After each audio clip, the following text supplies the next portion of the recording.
Kidawa ni nyumbani sasa.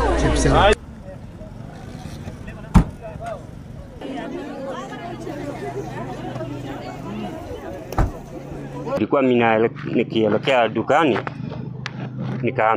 nikaambiwa na mwingine hapa walikatwa watu kwa Samuteta hapa hivi,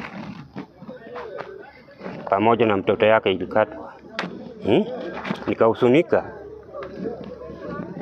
nikarudi nyumbani, nikaambia mama yake, kumbe imekatwa mtoto yetu. Huyu kijana mhusika mkuu ni kijana wa miaka 19 ambaye anajulikana kwa jina Evans Kiprop.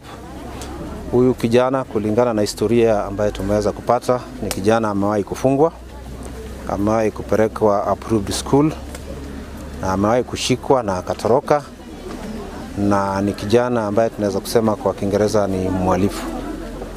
So leo ndio amevamia familia ambaye ni jamii yake, na tumeweza kupoteza watu watatu katika hii jamii.